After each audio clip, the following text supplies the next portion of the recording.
ಕರಗ ಶಕ್ತಿಯೋತ್ಸವಕ್ಕೆ ಇನ್ನೇನು ಕೆಲವೇ ಗಂಟೆಗಳು ಕೂಡ ಬಾಕಿ ಇರುವಂಥದ್ದು. ಅದರ ಮೊದಲ ಹಂತದಲ್ಲಿ ಹಸಿ ಕರಗ ಈಗಾಗಲೇ ಶಕ್ತಿಪೀಠವನ್ನು ತಲುಪಿದೆ. ವೀರಕುಮಾರರೆಲ್ಲ ತುಂಬಾ ಶುದ್ಧ ಭಕ್ತಿಯಿಂದ ತಾಯಿಗೆ ಅಲಗು ಸೇವೆಯನ್ನು ಮಾಡ್ಲಿಕ್ಕೆ ಆಗಮಿಸಿದ್ರ. ಈಗಾಗಲೇ ಅಲಗು ಸೇವೆಯನ್ನು ಹೌದು ಎಷ್ಟು ಖುಷಿ ಇದೆ ಸರ್? ಸರ್, ನಮಗೆ ತುಂಬ ಖುಷಿ ಇದೆ. ನಾನು ಸಣ್ಣ ವಯಸ್ಸಿಂದ ಮಗು ನನಗೆ ಪ್ರಜ್ಞೆ ಬಂದಾಗಿಂದ ನಾನು ಚಿಕ್ಕ ಮಗುವಿಂದ ಕರಗ ನೋಡ್ಕೊಂಡೇ ಬಂದಿದ್ದೀನಿ. ನಮ್ಮ ತಂದೆ ತಾಯಿಯವ್ರ ಜೊತೆ ಪ್ರತಿ ವರ್ಷ 11 ದಿವಸ ನಾವು ಶುದ್ಧ ಭಕ್ತಿಯಿಂದ ಸಂಪೂರ್ಣ ದೇವಸ್ಥಾನಕ್ಕೆ ಒಂದು ದಿವಸನೂ ಮಿಸ್ ಮಾಡಿದಿರ ಕಂಪ್ಲೀಟಾಗಿ ದೇವ್ರ ಜೊತೆ ಭಕ್ತಿಗೆ ಪಾತ್ರರಾಗಿ ಎಲ್ಲ ಕಾರ್ಯಕ್ರಮಗಳಲ್ಲಿ ಮುಂದೆ ನಿಂತು ಮಾಡ್ತೀವಿ. ಅದು ನಮಗೆ ಇದು ಬಂದಿರೋದು ಪುಣ್ಯ, ನಮಗೆ ನಮ್ಮ ಜನಾಂಗಕ್ಕೆ ಬಂದಿರೋ ಇದು ಒಂಥರ ಆಸ್ತಿ, ಸೌಭಾಗ್ಯ ನಮಗೆ.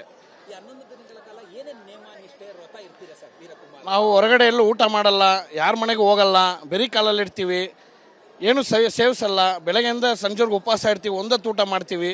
ದೇವಸ್ಥಾನದಲ್ಲಿ ಏನು ಪ್ರಸಾದ ಕೊಡ್ತಾರೆ ಅದನ್ನು ಸೇವಿಸೇ ಮನೆಗೆ ಹೋಗಿ ಊಟ ಮಾಡೋದು. ಈ ಅಲಗು ಸೇವೆ ಅನ್ನೋದು ಏನು ಸರ್? ಅದ್ರ ಬಗ್ಗೆ ಒಂದಷ್ಟು ಹೇಳ್ಬೋದಾ ಅಂತ. ಅಲಗು ಸೇವೆ ಅಂದರೆ ಕತ್ತಿ ಹಿಡಿದು ಎದೆಗೆ ತಾಗಿಸ್ಕೊಳ್ಳೋದು, ಬಡಿದುಕೊಳ್ಳೋದು. ಏನಂದರೆ ತಾಯಿ ಬಾಮ್ಮ ನಮ್ಮನ್ನು ಬಾ ಭೂಮಿಗೆ ಬಂದಿದ್ಯಾ, ನಮ್ಮನ್ನು ನೋಡು, ನಮ್ಮ ಎಲ್ಲ ಜನಾಂಗನ ದೇಶನ ಆರ್ಥಿಕವಾಗಿ ಎಲ್ಲದರಲ್ಲೂ ಚೆನ್ನಾಗಿಟ್ಟಿರೋ, ನಿನ್ನ ಆಶೀರ್ವಾದ ನಮಗೆಲ್ಲ ಬೇಕು. ಹಸಿ ಕರಗದ ಮೂಲಕವಾಗಿ ತಾಯಿ ದ್ರೌಪದಿ ದೇವಿ ಇವತ್ತು ಧರೆಗಿಳಿದಿರುವಂಥದ್ದು ತಮಗೆ ಎಷ್ಟು ಖುಷಿ ಆಯ್ತು ನೋಡಿ? ಸರ್, ನಮಗೆಲ್ಲ ತುಂಬ ಖುಷಿಯಾಗಿದೆ. ಪ್ರತಿ ವರ್ಷ ನಾವು ಈ ದಿನಕ್ಕೆ ಕಾಯ್ತಾ ಇರ್ತೀವಿ. ಒಂದು ವರ್ಷ ಯಾವಾಗ ಹಬ್ಬ ಬರುತ್ತೆ ಅಂತ ನಮಗೆ ಈ ಹಬ್ಬ ಕಾಯ್ತಾ ಇರ್ತೀವಿ. ತುಂಬ ಖುಷಿಯಾಗಿದೆ ಸರ್. ತಮ್ಮ ಹೆಸರು ಹೇಳಿ ಸರ್. ಸುಹಾಸ್. ಬೆಂಗಳೂರು ಕರಗ ಶಕ್ತಿಯೋತ್ಸವಕ್ಕೆ ಇನ್ನೇನು ಕೆಲವೇ ಗಂಟೆಗಳು ಕೂಡ ಬಾಕಿ ಇರುವಂಥದ್ದು. ಅದರ ಮೊದಲ ಹಂತದಲ್ಲಿ ಹಸಿ ಕರಗ ಈಗಾಗಲೇ ಶಕ್ತಿಪೀಠವನ್ನು ತಲುಪಿದೆ. ವೀರಕುಮಾರರೆಲ್ಲ ತುಂಬಾ ಶುದ್ಧ ಭಕ್ತಿಯಿಂದ ತಾಯಿಗೆ ಅಲಗು ಸೇವೆಯನ್ನು ಮಾಡ್ಲಿಕ್ಕೆ ಆಗಮಿಸಿದ್ರ. ಈಗಾಗಲೇ ಅಲಗು ಸೇವೆಯನ್ನು ಹೌದು. ಎಷ್ಟು ಖುಷಿ ಇದೆ ಸರ್?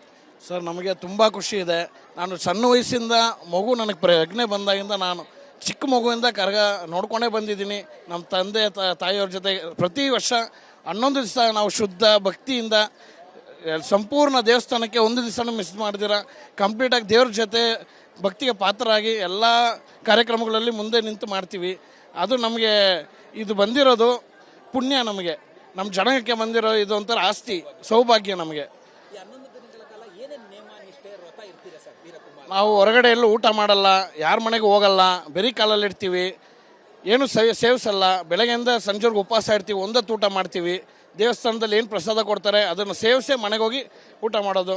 ಸರ್, ಈ ಅಲಗು ಸೇವೆ ಅನ್ನೋದು ಏನು ಸರ್? ಅದ್ರ ಬಗ್ಗೆ ಒಂದಷ್ಟು ಹೇಳ್ಬೋದಾ ಅಂತ. ಅಲಗು ಸೇವೆ ಅಂದರೆ ಕತ್ತಿ ಹಿಡಿದು ಎದೆಗೆ ತಾಗಿಸ್ಕೊಳ್ಳೋದು, ಬಡಿದುಕೊಳ್ಳೋದು. ಏನಂದರೆ ತಾಯಿ ಬಾಮ್ಮ ನಮ್ಮನ್ನು ಬಾ ಭೂಮಿಗೆ ಬಂದಿದ್ಯಾ, ನಮ್ಮನ್ನು ನೋಡು, ನಮ್ಮ ಎಲ್ಲ ಜನಾಂಗನ ದೇಶನ ಆರ್ಥಿಕವಾಗಿ ಎಲ್ಲದರಲ್ಲೂ ಚೆನ್ನಾಗಿಟ್ಟಿರೋ, ನಿನ್ನ ಆಶೀರ್ವಾದ ನಮಗೆಲ್ಲ ಬೇಕು. ಹಸಿ ಕರಗದ ಮೂಲಕವಾಗಿ ತಾಯಿ ದ್ರೌಪದಿ ದೇವಿ ಇವತ್ತು ಧರೆಗಿಳಿದಿರುವಂಥದ್ದು ತಮಗೆ ಎಷ್ಟು ಖುಷಿ ಆಯ್ತು ನೋಡಿ?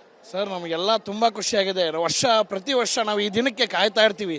ಒಂದು ವರ್ಷ ಯಾವಾಗ ಹಬ್ಬ ಬರುತ್ತೆ ಅಂತ ನಮಗೆ ಈ ಹಬ್ಬ ಕಾಯ್ತಾ ಇರ್ತೀವಿ. ತುಂಬ ಖುಷಿಯಾಗಿದೆ ಸರ್. ತಮ್ಮ ಹೆಸರು ಹೇಳಿ ಸರ್. ಸುಹಾಸ್.